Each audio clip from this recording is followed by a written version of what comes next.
Hello and welcome everybody. I am Shaky Jakes, joined by Executive. This is Game 2 from the Zerg Vulcan and his opponent, Gofire, the Terran, who had a very exceptional game in the first round. Here on Terminus, a map that doesn't see so much action, I feel. So I'm interested to see how this plays out and what motivated our Zerg to choose Terminus as the map here for Game 2. Yeah, very interesting. I don't think I've ever seen it played in competitive play, but it must be in our map pool, well, unless people weren't paying attention and they just let it slip. But it probably is in our map pool, so I am not too concerned.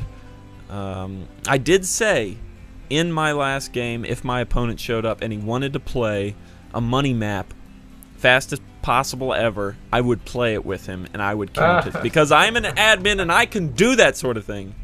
There you go. Classic money maps brings back the Brood War memories. Yeah, and we I'm were just amazed. Looking at the APM tab, we see our Zerg over 300 and our Terran poking along at 19 APM. That's something on the order of 1 click every 3 seconds. Wow. See, this is why they say Terran is overpowered, because they can do so much with so little. And I'm not saying he has a little skill, because I'm sure Gofire is a very good player, but just 19 clicks, really? That's it? Be interesting to see what he does with those 19 clicks. He makes them count. He does, and he did win last game, so he definitely made them count. But it's still early in the game. What do you really need to click on? I'm a bit surprised. I'm a bit, concerned about those players who have like 1,000, 1 million clicks per second, and all they've done is send their drones to the mineral patches.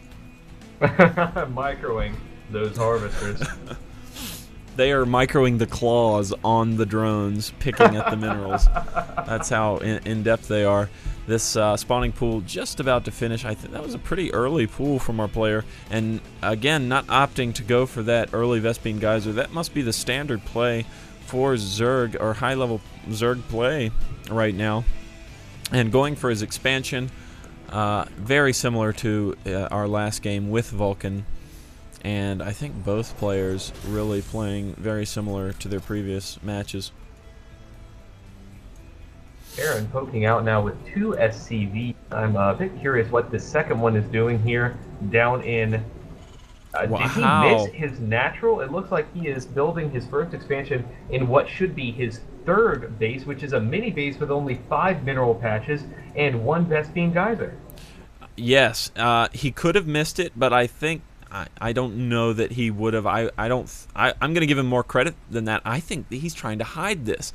And with this these destructible rocks in front of this third, I don't think the Zerg will even think to look there. The only hope he has if he runs a stray Overlord over there. And with that, our Terran player looks like he's playing a standard one base build. And that's what our... Wait a second. Oh, no. Hold on. What? The fast double expand from our Terran. What the hell? Wow. Okay. This is unheard of. Wow, a double expand right off the bat. We're only just 5 minutes into the game, and our Terran player is double expanding.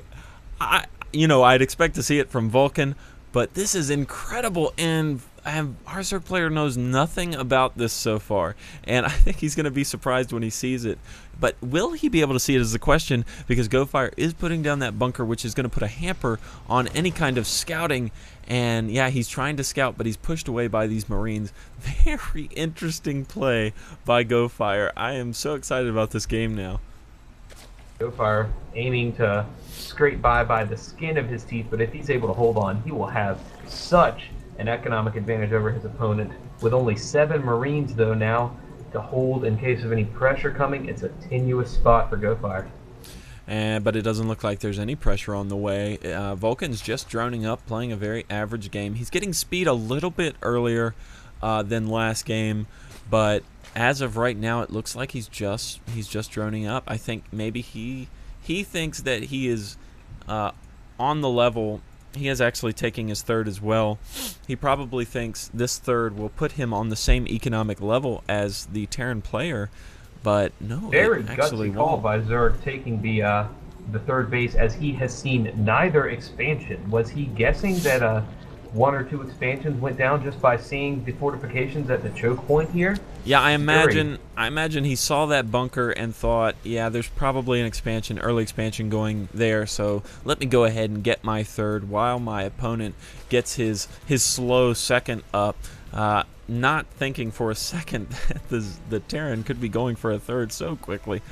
Now this is interesting. Terran is throwing down an armory in the back of his base. He is just 3 factories. Just finishing up now. Tech lab on one of them. Will we see more tech labs? There's another tech lab, a third tech lab we will look for. Getting that infernal pre-igniter, so I'm surprised we're not seeing a reactor coming out to get those fast Hellions. And nope, 3 tech labs. That's really interesting. And another factory going down. Wow. I think it's safe to say that our Terran player really wants to go with a factory-heavy build in this game. What do you think? You know, I see some indications of that. I think maybe we might be looking for some mass Thor play, or at least an army with a backbone of Thors. What else would you need 4 tanks with tech labs for? It looks like Vulcan's going after these destructible rocks. If he does take those out in the next probably 6 months that it's going to take these Zerglings to take it out, he will finally see that there's a third, but he will have no idea how long this third has been up. Huge drone advantage to our Zerg player, 59 now to 43, but Terran does have those mules, those Imba mules to level the resource playing field. Yeah. And yet another factory. That is 5 total for our Terran player. Wow, he has all only with tech 1 labs. barracks. Wow. Our Zerg player doing very well, keeping ahead in the economy. And with the mules, though, it's going to swing in favor of our Terran player every once in a while. But I think as long as he has these 3-3 bases, he's going to do very well keeping ahead in economy to our Zerg player. These rocks almost going down. Look at a sizable amount of Zerglings there. Yeah, it looks like he's going for another Baneling Zergling Muta in this game, going to try to make it work for himself. And here we see the Thor.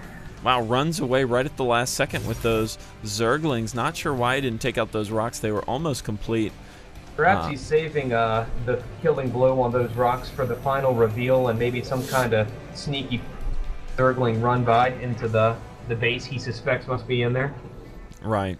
Yeah, I wouldn't be surprised about that. He is going with an infestor pit. That's probably a smart move. Get a few infestors out, put a hold on those, and look at all these Thors coming out. The Thors have 3 Thors in production for a Terran player. The Thors have a long way to go to get outside of these factories. Oh, that's a long walk there. Wow. It looks like Gofire is only, I mean, besides a few Marines coming out, looks like he's only building Hellions and Thors. That's a scary mix for a Zerg player.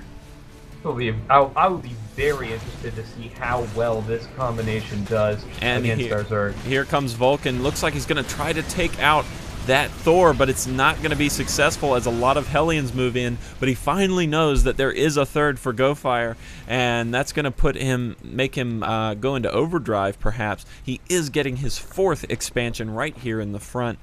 I think he needs it. Wise choice of location there. That'll be easily defended, especially by these speed Zerglings that can easily step out on the way to the enemy's base and make the defense there. Yes. And Mute is popping out for the harass by our Zerg player. Interestingly enough, not a lot of creep coming out. I think he's coming out with it now. Fell a little bit behind in that. These Zergs looking to do a little bit of harassment. Oh, but that Thor is going to be... Oh, looks like he's going to magic box that Thor, and it's going to go down. Look at that! All these Thors popping out, but they're not attacking. And there they go. He needs to get those Mutalisks out of there. That was a perfect time for those Thors to pop out of those factories. How fortunate for our Terran player there. And aggressively sending the Hellions to send those Mutalisks on their way. Yes. Those Hellions, not perhaps the best unit to counter Mutas, But That's what you'd call a hopefully- soft counter. Very soft counter. Yeah, soft counter. Lots of banelings moving in. Looks like these banelings just want to go after the money of this third base. Attacking with a Zergling. That kind of gave away his position. So all these Hellions... Oh, this is not going to do a lot of damage. Just a few Hellions going down.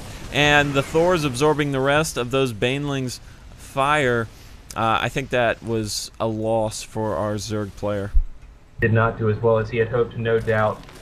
And that third base there is looking pretty low on the money. So even if he had lost his drones there, or his SCVs, that would have not been a great loss, as that was his first expansion that he started mining from. Exactly. More Thors still popping out in batches of 1, 2, 3, 4, 5. If we look at the units, that's 11 Thors on the field right now. 15 Hellions. And as the counter at this point for Vulcan is Zerglings, those Hellions are going to clean them up so effectively. Oh, look at this huge push coming out. A huge force. Lots of SCVs, lots of Thors, lots of Hellions. And look at those Hellions clustered around that Thor. He's got the Hellions in repair mode too, I see. Multitasking Hellions. And they are moving into the field. I don't think that Vulcan has enough to hold this off. Mainly Zergling, Baneling army. Those Hellions are going to be so effective against that. And the mutas were going to harass, but they're coming back now to try to save his base. I just don't think it's going to be enough. Vulcan's army is caught out of position, not on creep, completely outside of his base now. Look Perhaps how he's going for the fast. pincer. Look how fast those Zerglings went down. Now all the mutas going down. More Zerglings coming in, more Banelings. He's killing off a lot, but not enough. Almost all of Vulcan's units now dead. Only 12, 6, 5, 3, 2 Zerglings left for Vulcan, and I wouldn't be surprised here to see the GG very soon. Aaron, interestingly, elected to go with +2 vehicle armor, has not researched any vehicle attack, and those Thors are taking such a beating there, just tanking the damage. That upgrade really is paying off for Terran, I feel. Yeah, with so many Thors, who needs attack upgrades?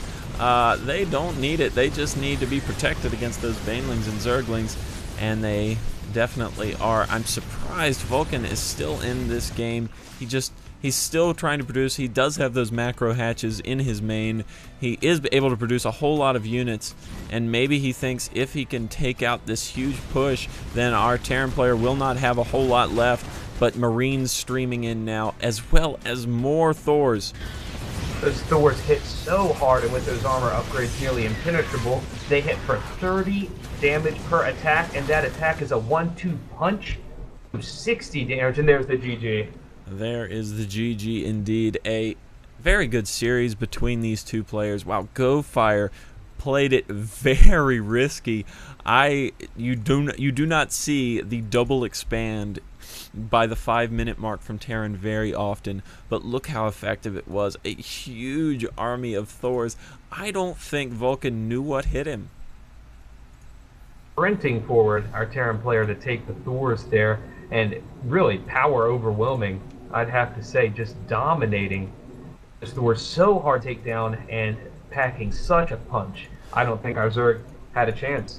Yeah, I see what he was trying to do, why he was sticking in the game so long. He had some Corruptors out. He was going for the Brood Lords, and he really didn't have the money, though, to produce them. But if he would have been able to get those out, yeah, maybe he would have been able to do a little bit to defend against this, but I think it was an uphill battle all the way, even if he would have gotten those out. Well, I'll add this to my list of viable Terran strategies, the double expand into Thor Hellion. Well, if you're playing a Zerg, it evidently works. For these two players, it did. Well, for this one player, it did. And this is, I think, all the games we'll be casting from round 1. So be sure to catch both of these players in any future cast. Perhaps Gofire moves on and Vulcan drops down to the lower bracket. He's still got a chance to win this tournament. But for myself, the Reverend Jakes, and Executive. This was Payne Street Nation Gaming StarCraft 2 tournament. Visit the website. Check out what we got. We've got other games. We've got other casts. Join in the tournaments. It is free. Do it. It is fun. And you will enjoy it. And actually show up for the tournaments. Don't no-show. Don't do that. Don't stop doing that. All right. True.